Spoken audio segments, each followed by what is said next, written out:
அனைவருக்கும் வணக்கங்க. இன்றைக்கி நாம் நம்மளுடைய சேனலில் என்ன மாதிரியான சிறப்பான விஷயங்கள்லாம் பார்த்து தெரிஞ்சுக்க போகிறோம் அப்படின்னு பார்த்தீங்கன்னா, சிம்மராசி அன்பு நேயர்கள் அனைவருக்கும் நவம்பர் மாதம் 10ஆம் தேதிக்கு பிறகு சில பல கிரகங்களுடைய மாற்றத்தால் நிறைய விதமான பலன்கள் உங்களுக்கு கிடைக்க போகுது அப்படின்னு சொல்கிறாங்க. அந்த விஷயம்லாம் என்ன, மேலும் நீங்கள் இந்த காலகட்டத்தில் என்ன மாதிரியான விஷயத்தில் ரொம்ப ஜாக்கிரதையாக இருக்கணும், என்னென்ன விஷயங்கள்லாம் பண்ணணும் பண்ணக்கூடாது அப்படிங்கிறத பற்றி தான் நான் இந்த பதிவின் மூலிமா உங்கள்கிட்ட முழுமையாக சொல்ல போகிறேன். இந்த பதிவில் சொல்லக்கூடிய ஒவ்வொரு தகவலும் கண்டிப்பாக உங்களுக்கு பயன் தரக்கூடிய தகவலாக தான் இருக்க போகுது. ஸோ வீடியோவை ஸ்கிப் பண்ணாமல் தொடர்ச்சியாக பாருங்கள். அது மட்டும் இல்லாமல் இது போன்ற ஆன்மீகம் சார்ந்த வீடியோக்களெல்லாம் நீங்கள் முழுசாக பார்த்து தெரிஞ்சுக்கணும் அப்படின்னு நினச்சா நம்மளுடைய சேனலை மறக்காமல் சப்ஸ்கிரைப் பண்ணிவிட்டு கீழே இருக்கும் பெல்லைக்கானையும் மறக்காமல் கிளிக் பண்ணிடுங்க. அப்போ தான் நம்ம சேனலில் போடுற ஒவ்வொரு வீடியோவும் நோட்டிஃபிகேஷனாக உங்கள்கிட்ட உடனுக்குடனே வந்து சேரும். மேலும் உங்களுக்கு முருகப்பெருமானை ரொம்ப ரொம்ப பிடிக்கும் அப்படின்னா அந்த வீடியோக்கு ஒரு லைக் பண்ணிவிட்டு நம்மளுடைய கமெண்ட் பாக்ஸில் முருகனுக்கு போற்றி அப்படின்னு சொல்லி மறக்காமல் பதிவிடுங்க. ஸோ இப்போ வாங்க நம்ம வீடியோக்குள்ளே போய் முழுமையாக பார்த்து தெரிஞ்சுக்கலாம்.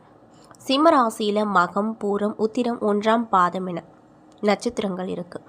கிரக நிலைகளை ஆராய்ந்து பார்க்கும்போது ராசியில் கேது, தனவாக்கு குடும்பஸ்தானத்தில் சுக்கிரன், சுகஸ்தானத்தில் செவ்வாய், தைரிய வீரிய ஸ்தானத்தில் சூரியன், புதன், களத்திர ஸ்தானத்தில் சனி மற்றும் ராகு, விரயஸ்தானத்தில் குரு என கிரக நிலைகள் அமைஞ்சிருக்கு. மேலும் உங்களுக்கு இந்த கிரக மாற்றத்தால் என்னென்ன விதமான மாற்றங்கள் அப்படிங்கிறது கிடைக்கும் அப்படின்னு பார்த்தீங்கன்னா, தந்தையின் உடல் நிலையில் முன்னேற்றம் இருக்கும். பூர்வீக சொத்துக்களில் இருந்து வந்த பிரச்சனைகளில் சாதகமான நிலைகள் காணப்பட போகுது. அதில் எந்த ஒரு மாற்று கருத்தும் இல்லை அப்படின்னு சொல்லப்படுது. தான தர்மம் செய்யும் ஆன்மீக பணிகளில் ஈடுபாடு தோன்றும். நீண்ட தூர பயணங்கள் செல்ல நேரிடும். பயணத்தின் போது கவனமாக நீங்கள் இருக்கணுங்க. மேலும் தொழில் மற்றும் வியாபார தொடர்பான பணிகளில் நிதானமான போக்கு இருக்கும். அது மட்டும் இல்லாமல் வியாபார போட்டிகள் இருந்தாலுமே அதனால் பாதிப்பு எதுவும் உங்களுக்கு வராது. உத்தியோகத்தில் இருக்கக்கூடியவங்களுக்கு இந்த காலகட்டம் அப்படிங்கிறது எப்படி அமைஞ்சிருக்கு அப்படின்னு பார்த்தீங்கன்னா, உத்தியோகத்தில் நீங்கள் ரொம்ப கவனமாக உங்களுடைய பணிகளை கவனிப்பது நல்லது. எதிர்பாராத இடமாற்றங்கள், இன்னும் சிலருக்கு உத்தியோக மாற்றமும் உண்டாகக்கூடும். குடும்பத்தில் எதிர்பாராத செலவுகள் உண்டாகும்.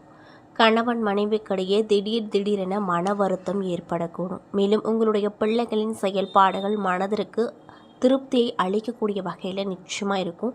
அதில் எந்த ஒரு மாற்று கருத்தும் இல்லை அப்படின்னும் சொல்லப்பட்டிருக்குங்க. அது மட்டும் இல்லாமல் உறவினர்களிடம் பக்குவமாக பேசுவது நல்லது. வழக்குகளில் சாதகமான போக்கு இருக்கும். பெண்களுக்கு எதிர்பார்த்த உதவி கிடைப்பதில் தாமதம் வரும். மாணவர்களுக்கு தடைகளை தாண்டி கல்வியை கற்பிக்க செய்யும் முயற்சியில் வெற்றி பெறுவீங்க. இதனால் ரொம்ப சந்தோஷமாக இருப்பீங்க. சிறப்பாகவும் படித்து முடிப்பீங்க. மேலும் சாமர்த்தியமான பேச்சின் மூலமாக காரியங்களை சாதித்து கொள்வீங்க. பணம் வருவது அதிகரிக்கும். வாழ்க்கையில் முன்னேற்றம் காண்பதற்கான வாய்ப்புகள் வருங்க. வெளியூர் பயணங்கள் சாதகமான பலனை கொடுக்கும். மற்றவர்களின் நலனுக்காக வாதாடி வெற்றி பெறுவீங்க. கௌரவம், அந்தஸ்து உயரும். தொழில் மற்றும் வியாபாரத்தை பொறுத்த வரைக்கும் முன்னேற்றம் கிடைக்கும். பழைய பாக்கிகள் வசூலாகும். ஆர்டர்கள் வருவது திருப்திகரமாக உங்களுக்கு இருக்கும். இதனால் ரொம்ப சந்தோஷகரமாக காணப்படுவீங்க அப்படின்னு சொல்லப்பட்டிருக்குங்க. மேலும் உத்தியோகத்தில் இருப்பவங்களுக்கு இடமாற்றம் உண்டாகும். புதிய பொறுப்புகள் கிடைக்கும். குடும்பத்தில் சுக சௌகரியம் உண்டாகும். நீண்ட நாட்களாக இருந்து வந்த பிரச்சனைகள் அப்படிங்கிறது தீரப்போகுது. கணவன் மனைவிக்கிடையே அன்பு நிலைத்திருக்கும். பிள்ளைகளின் அறிவு திறமை வெளிப்படும். பெண்கள் அடுத்தவர்கள் பிரச்சனைகளில் தீர்த்து வைப்பார்கள். மேலும் பயணங்கள் அப்படிங்கிறது உங்களுக்கு சாதகமான பலனை தரக்கூடியதாக அமைய போகுது. பொறுப்புகளும் உங்களுக்கு அதிகமாக கூடும் அப்படின்னு சொல்கிறாங்க. அது மட்டும் இல்லாமல் சற்று எச்சரிக்கையுடன் செயல்படுவது உங்களுக்கு எதிர்காலத்தில் ஏற்பட இருக்கும் பிரச்சனைகளை தவிர்க்க வழிவகை செய்யும். அரசியல் துறையில் இருக்கக்கூடியவங்களுக்கு கவனமோடு செயல்பட்டால் மேலிடத்தின் நன்மதிப்பை கண்டிப்பாக பெற முடியும். உங்களிடம் உதவி கேட்டு வருபவர்களை உதாசீனப்படுத்தாதீங்க. மாணவர்களுக்கு பாடங்களை படிப்பதில் திருப்தி உண்டாகும். கல்வி தொடர்பான பயணங்கள் செல்ல நேரிடும். மேலும் நீங்கள் என்ன மாதிரியான விஷயங்களை இந்த காலகட்டத்தில் பரிகாரங்கள் மாதிரி பண்ணணும்னு பார்த்தீங்கன்னா, முருகனை வணங்கி வருவது நன்மையை கொடுக்குங்க.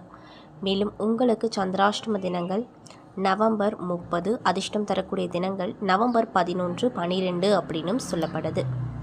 அதே போல் சிம்ம ராசியில் இருக்கக்கூடிய மகம் நட்சத்திர அன்பர்களுக்கு இந்த காலகட்டம் அப்படிங்கிறது எப்படி அமைஞ்சிருக்கு அப்படின்னு பார்த்தீங்கன்னா, என்ன நடந்தாலும் அதையெல்லாம் அனுபவமாக எடுத்துக்கொண்டு அடுத்த நிலைக்கு செல்லக்கூடிய மகம் நட்சத்திர நண்பர்களுக்கு இந்த காலகட்டம் முன்னேற்றம் தரக்கூடிய காலகட்டமாக இருக்க போகுது அப்படின்னு சொல்கிறாங்க. ஜென்ம ராசிக்குள்ளே கேது சஞ்சரிப்பதால் உங்கள் செயல்களில் தடை தாமதம் வரும். இது நாள் வரைக்குமே நீங்கள் யாரையெல்லாம் பெரிதாக நம்பி வந்தீங்களோ அவங்களின் சுய ரூபம் இந்த நேரத்தில் தெரிய வருங்க. உங்களுடைய லாபாதிபதியும் தனாதிபதியுமான புதனும் இந்த காலகட்டத்தில் நீங்கள் கவனமாக செயல்பட வேண்டும் என எச்சரிக்கை விடுக்கிறாங்க. இருந்தாலும் கூட ராசிநாதன் சூரியன் மாதம் முழுவதுமே 3வது இடத்துல சஞ்சரிப்பதால் அசாத்தியமான துணிச்சல் உங்களுக்கு வரப்போகுது. தைரியமும் தன்னம்பிக்கையும் அதிகரிக்கும். எடுத்த வேலைகளை எல்லாமே நடத்தி காட்டுவீங்க. தடைப்பட்ட முயற்சிகள் வெற்றியாகும். அரசு வழியில் வேலைகள் அப்படிங்கிறது சாதகமாக முடியும். பணியில் இருந்து வந்த பிரச்சனைகள் தீரப்போகுது. குடும்பத்தில் ஏற்பட்ட குழப்பங்கள் ஒரு நல்ல முடிவுக்கு வரப்போகுது. இளைய சகோதரர்கள் உங்களுக்கு ஒத்துழைப்போடு செயல்படுவாங்க. அது மட்டும் இல்லாமல் சுய தொழில் புரிவோருக்கு பணியாட்களின் ஆதரவு அதிகமாக கிடைக்கும். அரசியல் துறையில் இருக்கக்கூடியவங்களுக்கு தொண்டர்களின் பலம் கூடும்.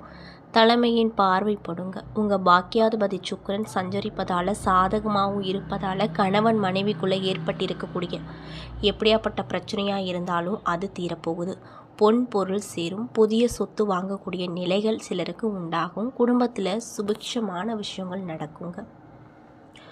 மேலும் எப்பொழுதும் முதலிடத்தில் இருந்து வரும் உங்களுக்கு, அதாவது பூரம் நட்சத்திர அன்பர்களுக்கு இந்த காலகட்டம் யோகமான காலகட்டமாக அமைஞ்சிருக்கு. அது மட்டும் இல்லாமல் உங்கள் பாக்கியாதிபதி சுக்கிரன் மாதம் முழுவதுமே சாதகமாக சஞ்சரிப்பதால் பொன் பொருள் சேர்க்கை கிடைக்கும். குடும்பத்தில் இருந்து வந்த நெருக்கடி நீங்கும். பொருளாதார நிலை உயரப்போகுது. கணவன் மனைவிக்குள்ளே ஏற்பட்ட சச்சரவுகள் விலகி இணக்கம் உண்டாகும். வியாபாரம் மற்றும் தொழிலில் முன்னேற்றம் கிடைக்கும். அரசியல் துறையில் இருக்கக்கூடியவங்களுக்கு செல்வாக்கு உயரும். கடந்த கால நெருக்கடிகள் அப்படிங்கிறது நீங்க போகுது. திடீரென இன்னும் சிலருக்கு புதிய வாகனம் வாங்கக்கூடிய அமைப்பு அமைஞ்சிருக்கு.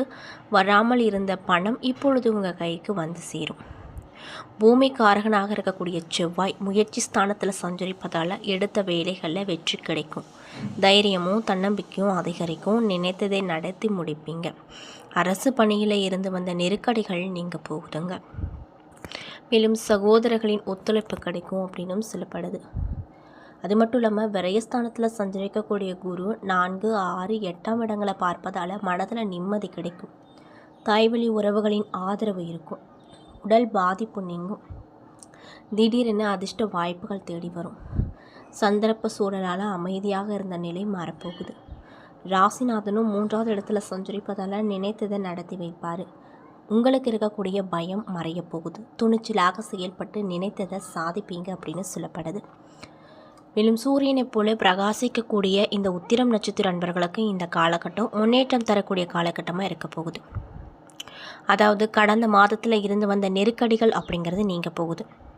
இந்த காலகட்டத்தில் உங்களுடைய ராசிநாதன் சூரியன் சகாயஸ்தானத்தில் சஞ்சரிப்பதால் உங்களை ஏராளமாக பார்த்துக்குவார்.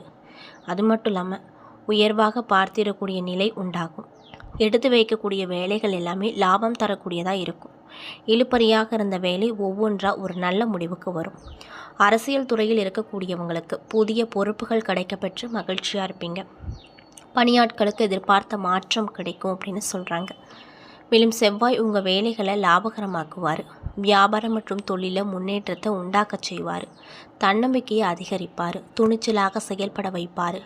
வியாபாரத்தில் தடைகள் எல்லாம் தடைகள் இருந்த இடமெல்லாம் தெரியாமல் போக போகுது. எதிர்பார்த்த முன்னேற்றம் கிடைக்க போகுது அப்படின்னு சொல்லப்பட்டிருக்கு. ஏன்னா நண்பர்களே, இந்த பதிவுகளில் நம்ம சிம்மராசி அன்பு நேயர்கள் அனைவருக்குமே இந்த காலகட்டம் என்ன விதமான மாற்றத்தை தரப்போகுது, என்னென்ன விஷயத்தில் ஜாக்கிரதையாக இருக்கணும், என்னென்ன விஷயங்கள்லாம் செய்யணும் செய்யக்கூடாது அப்படிங்கிறத பற்றியும் தெளிவாகவும் விரிவாகவும் நான் இந்த பதிவில் உங்கள்கிட்ட ஷேர் பண்ணியிருப்பேன். இந்த பதிவில் சொல்லியிருக்கக்கூடிய எல்லா தகவலுமே நிச்சயமாக உங்களுக்கு பயன் தரக்கூடிய தகவலாக தான் அமைஞ்சிருக்கும். ஸோ வீடியோ பிடிச்சிருந்தால் லைக் பண்ணுங்கள், ஷேர் பண்ணுங்கள். அது மட்டும் இல்லாமல் நம்ம சேனலை மறக்காமல் சப்ஸ்கிரைப் பண்ணிவிட்டு பாருங்கள். நன்றி.